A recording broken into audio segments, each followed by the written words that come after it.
การที่เด็กปฐมวัยดูจอนั้นไม่ว่าจะเป็นจอโทรศัพท์แท็บเล็ต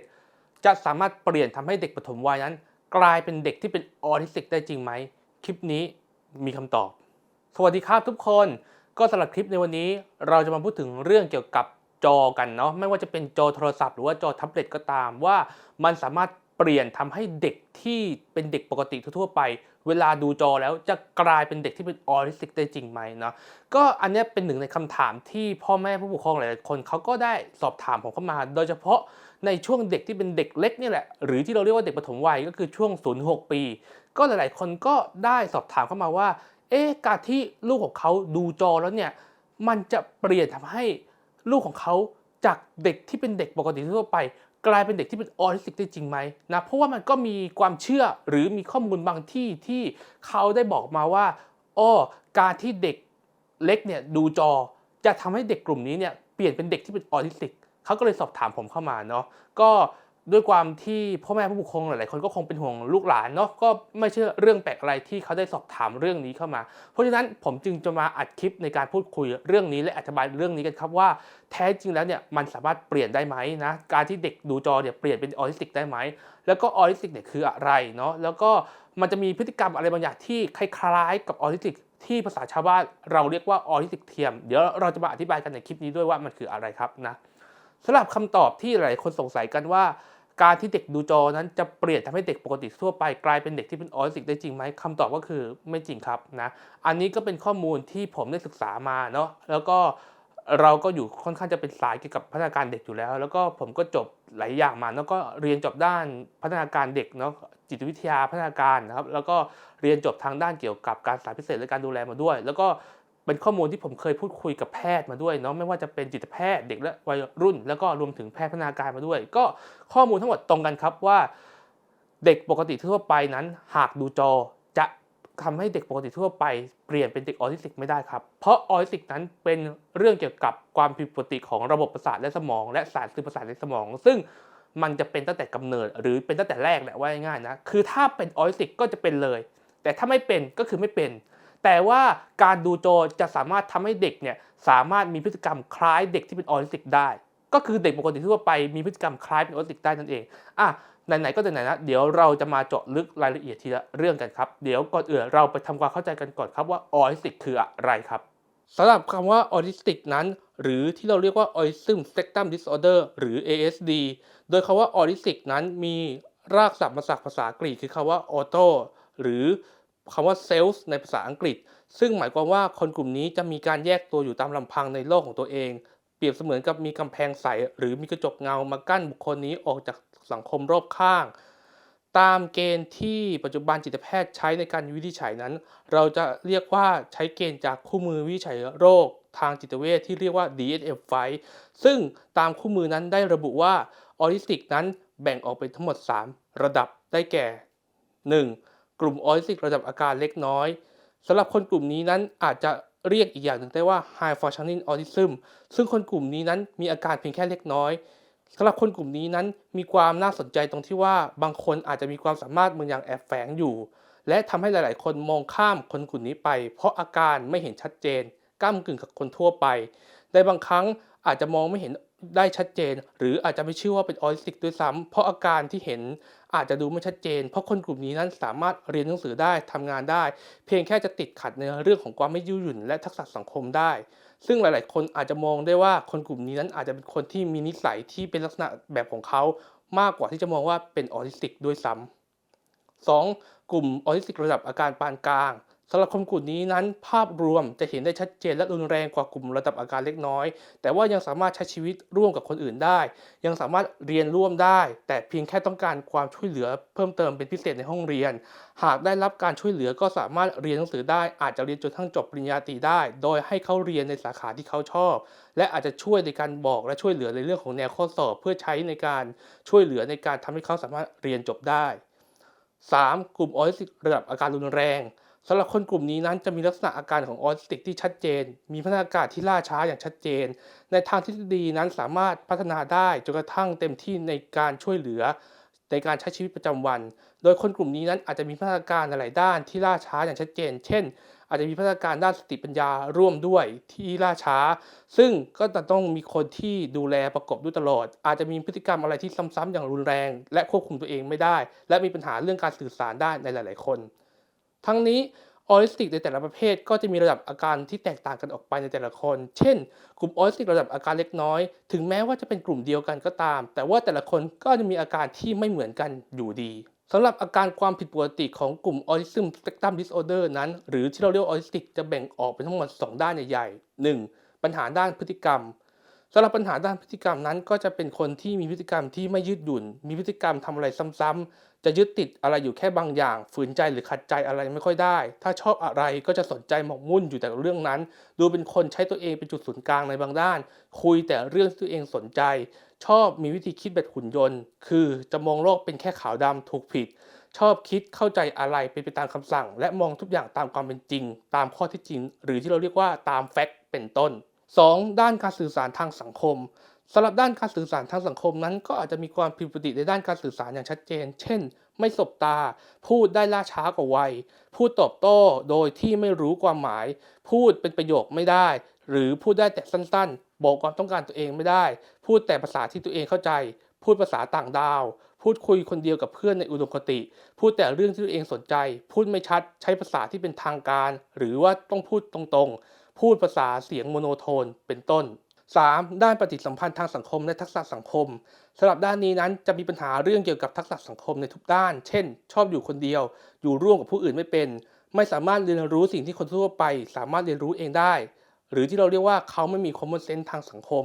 ไม่เข้าใจกฎเกณฑ์ทางสังคมและบทบาททางสังคมไม่เข้าใจเรื่องของมารยาทกาลเทศะอาจจะดูมึนๆกวนๆตรงไปตรงมาไม่เข้าใจความสัมพันธ์และความรู้สึกของผู้อื่นไม่เข้าใจอารมณ์และความรู้สึกของผู้อื่นบกพร่องในเรื่องของการเห็นอกเห็นใจคนอื่นไม่เข้าใจสีหน้าแววตาและอารมณ์ของผู้อื่นและตัวเองอาจจะแสดงสีหน้าอารมณ์ไม่เป็นคนที่เข้าใจอะไรตรงๆสวมบทบาทสมมุติไม่ค่อยเป็นต้น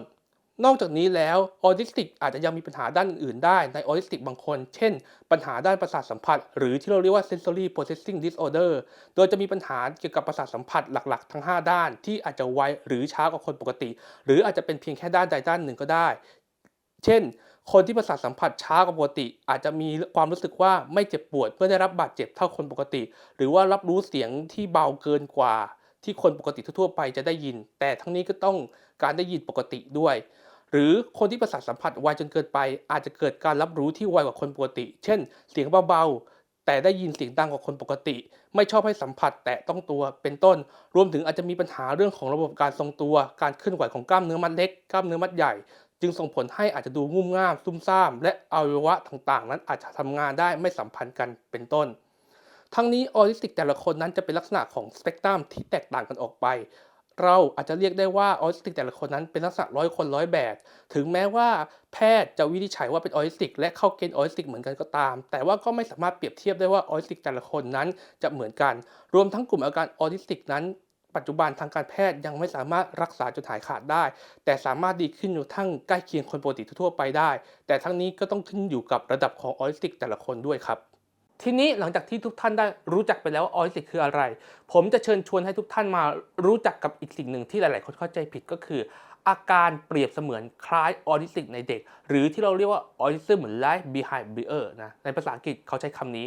มันหมายความว่าอย่างไรมันหมายความว่าเด็กกลุ่มนี้เป็นเด็กที่มีลักษณะคล้ายกับเด็กที่เป็นออทิสติกแต่จริงคือเขาเป็นเด็กปกติทั่วไปเขาไม่ได้เป็นออทิสติกคือผมอธิบายแบบนี้ครับว่า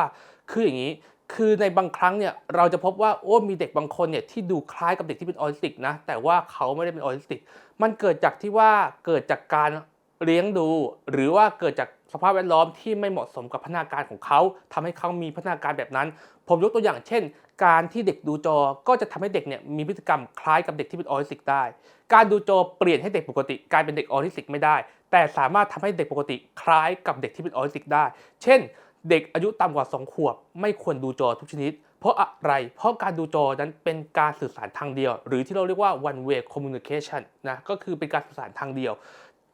การทำแบบนี้จะทำให้เด็กเนี่ยมีปัญหาด้านการสื่อสารเพราะว่าเด็กต้องเรียนรู้ในลักษณะของการโต้ตอบในลักษณะของการโยนกลับไปกลับมาในการที่จะเรียนรู้เรื่องของการสื่อสารแบบโยนกลับไปกลับมานะอะไรแบบนี้แต่ว่าด้วยความที่ว่าพอเราให้เด็กต่ำกว่า2 ขวบดูจอปุ๊บเนี่ย ก็จะทำให้เด็กคนนั้นเนี่ยมีปัญหาตรงที่ว่าจะสื่อสารทางเดียวก็คือฟังอย่างเดียวไม่มีการโต้ตอบเลยทำให้พัฒนาการด้านการสื่อสารเขาช้าพอเราไปเทียบพัฒนาการด้านการสื่อสารของเขาเนี่ยก็เลยจะทำให้พัฒนาการด้านการสื่อสารของเขาอาจจะล่าช้ากว่าวัยหรือที่เราเรียกว่าพัฒนาการด้านการสื่อสารดีเลย์นะก็เลยจะทำให้เด็กคนนี้มีลักษณะที่ไม่สมวัยในด้านการสื่อสารหรือด้านภาษาไม่สมวัยบางทีเนี่ยเกิน2 ขวบใช่ไหม2 ขวบครึ่ง3 ขวบต้องพูดได้แล้วเช่น2 ขวบต้องพูดได้2 พยางค์3 ขวบต้องพูดเป็นประโยคได้บ้างแล้วเนี่ยก็อาจจะทำให้เด็กคนนี้เขามีลักษณะของการสื่อสารที่ล่าช้ากว่าวัยก็คือไม่เป็นไปตามวัยนั่นเองนะเพราะว่าด้วยความที่ว่าพอเขาดูจอปุ๊บก็เป็นการเสพสื่อทางเดียวสื่อสารทางเดียวทำให้เขาเรียนรู้แค่การสื่อสารทางเดียวเลยทำให้พัฒนาการของเขาช้ากว่าวัยแล้วทีเนี้ยพอพัฒนาการด้านการสื่อสารช้ามันก็จะดึงด้านอื่นๆให้ช้าลงไปได้อีกเช่นพัฒนาการด้านสังคมก็จะช้าตามไปด้วยนะพอการสื่อสารช้าสังคมช้าสิ่งที่เกิดขึ้นคืออะไรครับสิ่งที่เกิดขึ้นก็คือคนจะมองว่าเฮ้ย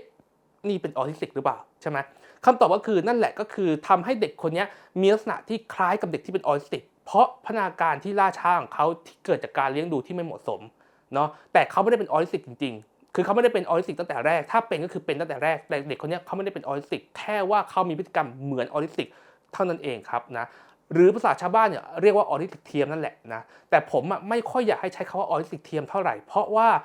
การใช้คำว่าออทิสติกเทียมเนี่ยมันทำให้เกิดความเข้าใจผิดกันเยอะมากมันทำให้เกิดความสับสนว่าตกลงออทิสติกหรือเปล่าหรือว่าไม่ใช่ออทิสติกอะไรเพราะฉะนั้นผมจึงอยากให้ใช้คำว่าพฤติกรรมคล้ายออทิสติกมากกว่าจะให้ใช้คำว่าออทิสติกเทียมเนาะทีนี้เนี่ยเด็กกลุ่มนี้ก็ไม่ได้มีอะไรยุ่งยากในการแก้ไขก็คือง่ายๆก็คือปรับเปลี่ยนวิธีการเลี้ยงดูปรับเปลี่ยนวิธีการเลี้ยงดูให้ใกล้เคียงกับสิ่งที่เขาควรจะเป็นตามธรรมชาติของวัยเขาเมื่อเราปรับเปลี่ยนการเลี้ยงดูได้แล้วสุดท้ายส่วนใหญ่ก็จะกลับมาคล้ายกับเด็กทั่วๆไปเหมือนเดิมหรืออาจจะกลับมาเป็นปกติเหมือนเดิมเลยก็ได้เนาะแล้วก็ส่วนใหญ่เด็กกลุ่มนี้จะใช้เวลาไม่นานจนเกินไปนานแค่ไหนตอบไม่ได้แต่ว่าจะใช้เวลาไม่นานจนเกินไปก็จะกลับมาเป็นเด็กที่เป็นเด็กปกติได้ในที่สุดเพราะด้วยความที่ว่าเขาก็คือเด็กปกติที่ถูกการเลี้ยงดูที่ไม่เหมาะสมกับวัยแค่นั้นเองก็จะประมาณนี้ครับก็อธิบายให้เข้าใจประมาณนี้ก็ก็ก็ให้เข้าใจกันว่าโอเคมันจะมีเด็กอยู่ทั้งหมด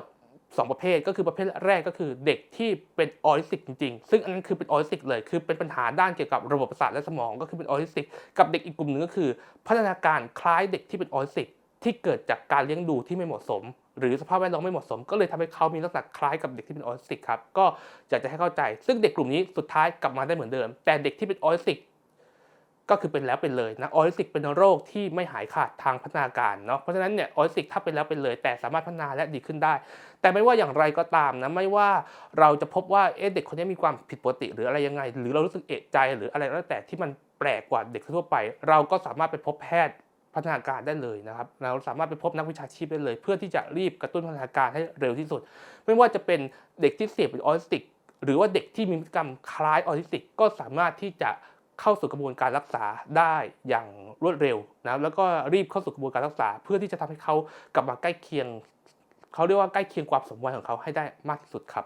บทีนี้ก็มีอีกหลายๆคนสงสัยกันว่าแล้วแบบนี้จอจะมีผลอะไรต่อเด็กที่เป็นออทิสติกไหมหมายความว่าจอจะมีผลอะไรต่อเด็กที่เขาถูกวินิจฉัยว่าเป็นออทิสติกหรือ Autism Spectrum Disorder แล้วไหมไม่ว่าจะเป็นจอโทรศัพท์หรือจอแท็บเล็ตก็ตามเนาะก็ต้องตอบก่อนว่าจอมีผลครับจอมีผลจะยิ่งทำให้พัฒนาการของออทิสติกล่าช้าลงไปอีกได้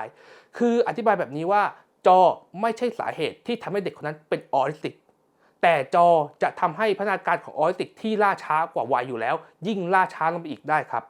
บหมายความว่าอย่างไรหมายความว่าตามเกณฑ์ของออทิสติกที่เราทราบกันแล้วเนี่ยว่าออทิสติกจะมีปัญหาด้านการสื่อสารทักษะสังคมและความไม่ยืดหยุ่นการที่เด็กดูจอจะยิ่งทำให้พัฒนาการด้านการสื่อสารและทักษะสังคมเขายิ่งล่าช้ากว่าวัยลงไปอีกจากเดิมพัฒนาการด้านการสื่อสารทักษะสังคมดีเลย์ล่าช้ากว่าวัยอยู่แล้วการที่เด็กคนนั้นดูจอก็จะยิ่งทำให้พัฒนาการเขายิ่งช้าลงไปได้อีกครับน